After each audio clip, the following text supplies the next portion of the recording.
Bonjour à tous, je suis Barek et bienvenue sur la tribune de Coruscant pour cette nouvelle vidéo d'Holo News, votre émission d'actualité hebdomadaire sur Star Wars. Par manque d'informations intéressantes, je n'ai pas sorti d'épisode la semaine dernière, donc nous allons traiter ici de l'actualité des 2 dernières semaines. Ainsi, des rumeurs sur le titre du film de Dave Filoni ont circulé, Temuera Morrison serait présent dans la série Ahsoka mais pas pour jouer Boba Fett, le jeu vidéo d'Ubisoft pourrait sortir plus tôt que prévu, un hôtel Star Wars ferme ses portes, un nouveau livre de cuisine est présenté et une nouvelle actrice obtiendra son étoile au Hollywood Walk of Fame. Il y a 2 semaines, une rumeur a fortement circulé sur internet comme quoi le film réalisé par Dave Filoni aurait pour titre Heir to the Empire, soit l'héritier de l'Empire, reprenant ainsi le titre du premier roman de la trilogie Throne Legend dont Filoni a dit déjà vouloir s'inspirer pour la construction de son Mandoverse, soit la réunion des séries The Mandalorian, le livre de Boba Fett, Ahsoka et Skeleton Crew. Cette fameuse rumeur vient du scooper My Time to Shine Hello sur Twitter, mais ce dernier n'est pas du tout reconnu pour avoir déjà donné des scoops sur Star Wars. Entre-temps, c'est Jeff Schneider, un insider qui lui a déjà fait ses preuves, qui dément cette information et qui affirme que le film de Dave Filoni ne s'intitulera pas Heir to the Empire. Quel que soit le titre de ce film, l'histoire devrait s'inspirer de ce roman avec un affrontement entre la Nouvelle République et les vestiges de l'Empire, supposément dirigé par Thrawn. Disney a annoncé la sortie d'un nouvel épisode de Les Making of Star Wars The Mandalorian, une série de reportages sur les coulisses de la série qui se concentrera ici sur la saison 3 qui s'est conclue il y a plusieurs semaines. Les Making of Star Wars The Mandalorian saison 3 sortira le 28 juin sur Disney+. Selon Deadline, le tournage de la saison 4 de The Mandalorian devait commencer en septembre 2023. Cependant, le début de la production serait presque certainement repoussé en raison de la grève de la Writers Guild of America, la grève des scénaristes, qui a récemment commencé. Il est impossible de prédire la date exacte à laquelle la WGA et les studios parviendront à un accord et signeront un nouveau contrat. Toutefois, certains initiés du secteur pensent que cet accord interviendrait entre la fête du travail et Noël, c'est-à-dire entre le 4 septembre et le 25 décembre. En supposant que les 2 parties parviennent à un accord pendant cette période, la saison 4 de The Mandalorian pourrait, de manière réaliste, commencer à être produite au début de l'année 2024, voire en janvier. En se basant sur les précédentes saisons, si le tournage de la saison 4 commence en janvier 2024, il se terminera probablement 5 mois plus tard, vraisemblablement en mai ou juin 2024. Elle arriverait sûrement sur la plateforme 8 à 12 mois après la fin du tournage, soit environ début voire mi-2025. Selon One Tech News, Temuera Morrison serait de retour dans la série Ahsoka mais pas en Boba Fett. En effet, l'acteur reviendrait pour jouer CT-7567 alias Rex, mais les sources n'indiquent pas s'il s'agirait d'un flashback ou du présent de la série, ni si l'acteur jouerait d'autres clones. Sachant que les clones de Kamino vieillissent 2 fois plus vite qu'un humain, Rex aurait environ 82 ans dans la série Ahsoka. Pour rappel, le premier épisode de cette série sortira en août sur Disney+. Voici la 2e affiche de l'épisode The Pit des studios japonais d'Art Stagio et américain Lucasfilm pour le volume 2 de Visions dont tous les épisodes sont disponibles sur Disney+. Cette affiche s'inspire de la fresque présente en scène post-générique de l'épisode. Peu après l'honneur fait à Carrie Fisher, c'est Ming-Na Wen qui aura droit à son étoile Hollywood Walk of Fame. L'actrice est connue pour son travail récent dans Star Wars sur les séries The Mandalorian, le livre de Boba Fett et The Bad Batch en Fennec Shand, mais aussi en Chun-Li Zhang dans Street Fighter et en Melinda May dans Les Agents du Shield. La cérémonie se tiendra le 30 mai. La semaine dernière a eu lieu le PlayStation Showcase avec beaucoup d'annonces sur les jeux vidéo de Sony. Pour Star Wars, un jeu était attendu, Knights of the Old Republic Remake. Ce jeu a pour ambition de proposer une nouvelle expérience basée sur le KOTOR de 2003. C'est en septembre 2021 qu'un trailer a été publié sur la chaîne YouTube de PlayStation annonçant le projet avec l'apparition du célèbre Revan. Depuis ce trailer, aucune annonce officielle en dehors du changement de studio de développement qui n'est plus Aspyr, connu pour ses portages, mais Saber Interactive, connu pour World War Z, The Witcher 3 Complete Edition et Evil Dead The Game. Aucune annonce n'a été faite concernant Knights of the Old Republic Remake au PlayStation Showcase, mais Embracer Group a partagé dans la foulée un rapport sur l'activité de ces entreprises de janvier à mars 2023. Et il se trouve que le jeu Star Wars est présent, confirmant ainsi son développement actuel. De plus, nous avons de nouvelles informations sur les supports du remake. Le trailer de 2021 nous indiquait une sortie sur PS5, mais ici nous avons la précision PS5 et PC. Knights of the Old Republic Remake pourrait donc suivre le même schéma que les dernières exclusivités PlayStation, soit une première sortie sur PS, puis une sortie quelques mois plus tard sur PC, mais jamais sur Xbox.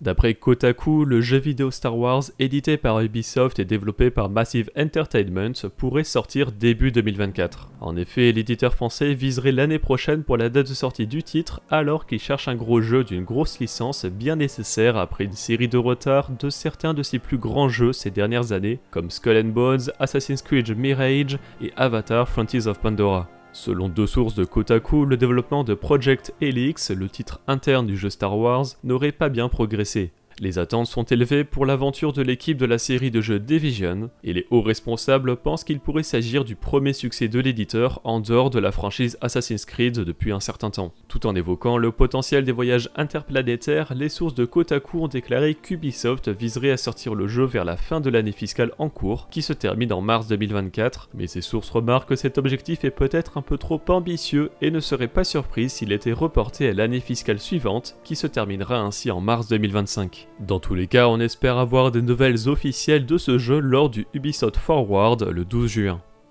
Comme annoncé au Star Wars Day, Saw Gerrera de Jedi Fallen Order rejoint le jeu mobile Les Héros de la Galaxie. Ce personnage est le dernier de l'équipe à constituer pour obtenir le Cal-Kestis de Jedi Survivor, avec Cal-Kestis de Jedi Fallen Order, Serre Junta, Merrin et Terful.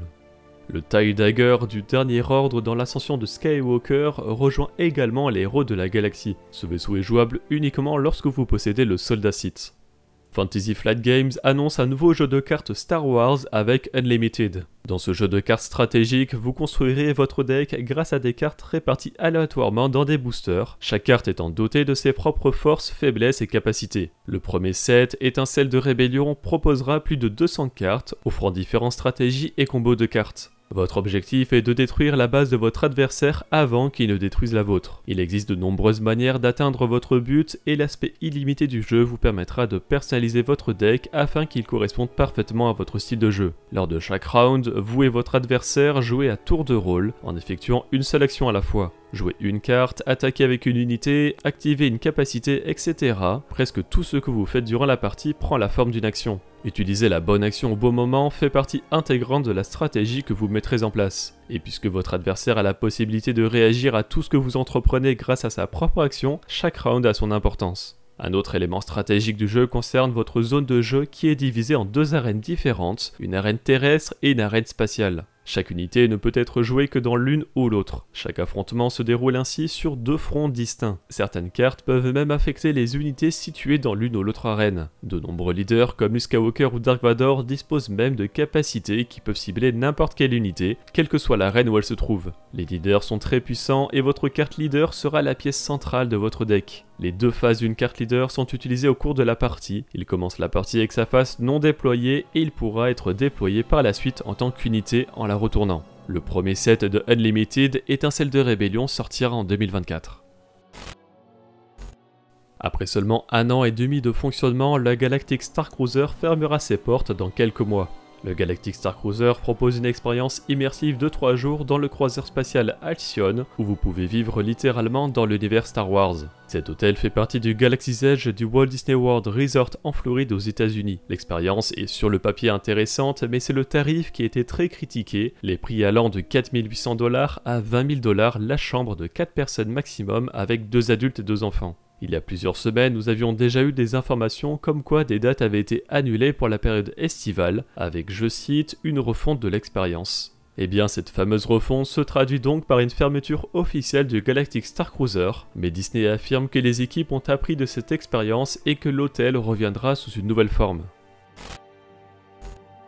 Amazon a mis en précommande le prochain livre officiel de recettes Star Wars annoncé à la Star Wars Celebration, ce qui nous permet de connaître sa date de sortie et son synopsis. Après ses voyages culinaires dans Galaxy's Edge, The Official Black Spire Outpost Cookbook et The Life Day Cookbook, le chef le plus aventureux de la galaxie, Strono Cookie Tugs, revient avec sa dernière et plus grande collection de délicieuses recettes à ce jour tirées de toute la galaxie. Avec plus de 80 recettes provenant de presque tous les coins de la galaxie Star Wars, ce livre de cuisine comprend des plats inspirés des films, les séries, les attractions des parcs à thème, les romans, les comics, les jeux vidéo et bien d'autres choses encore. Parfaite pour les chefs de tout niveau, ces recettes offrent une expérience immersive aux fans de Star Wars qui souhaitent faire entrer les aventures galactiques dans leur cuisine, faisant de ce livre un véritable must-have. The Ultimate Cookbook, The Official Guide to Cooking Your Way Through the Galaxy sortira le 10 octobre en anglais.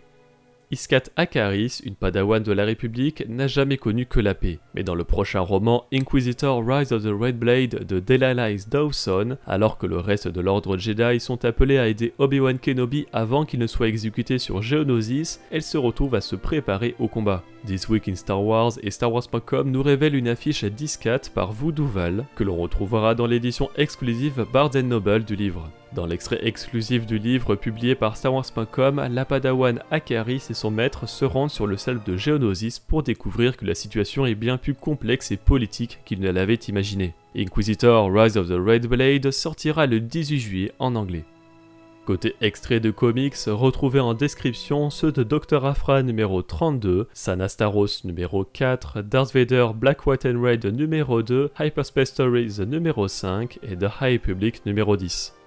Et retrouvez également les couvertures alternatives de Star Wars numéro 36 pour les 40 ans du Retour du Jedi, Star Wars numéro 37 pour les 15 ans de The Clone Wars, Darth Vader numéro 37 également pour l'anniversaire de The Clone Wars, Dr. Aphra numéro 33 avec l'anniversaire de l'épisode 6, Bounty Hunters numéro 35 également pour les 40 ans, Bounty Hunters numéro 37 pour les 15 ans de la série animée et The Mandalorian Season 2 numéro 3.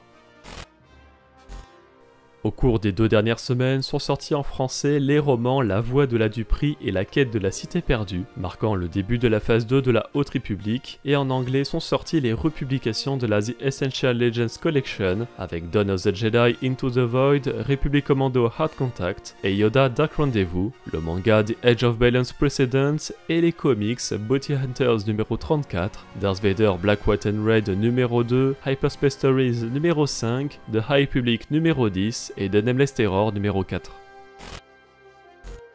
La semaine dernière, nous vous avions demandé si vous approuvez l'idée d'une adaptation canon de la croisade noire du Jedi Fu pour le film de Dave Filoni. 30% sont partants, 60% préfèrent voir ce que proposerait la série Ahsoka, tandis que 11% attendent une histoire totalement originale. Cette semaine, nous vous demandons si vous vous attendez à l'apparition de Rex dans la série Ahsoka. Vous pouvez répondre dans l'onglet communauté de la chaîne principale. Merci d'avoir regardé cette vidéo, j'espère qu'elle vous a plu. Si c'est le cas, n'hésitez pas à laisser un like, à la partager, à vous abonner en activant les notifications si vous ne voulez pas rater les vidéos de la tribune de Coruscant. Pour être au courant de l'actualité Star Wars au quotidien, suivez-nous sur Facebook, Instagram et Twitter. Et tous les dimanches, nous débriefons de l'actualité sur Twitch lors de notre émission à la barre dans les étoiles. A bientôt et que la force soit avec vous.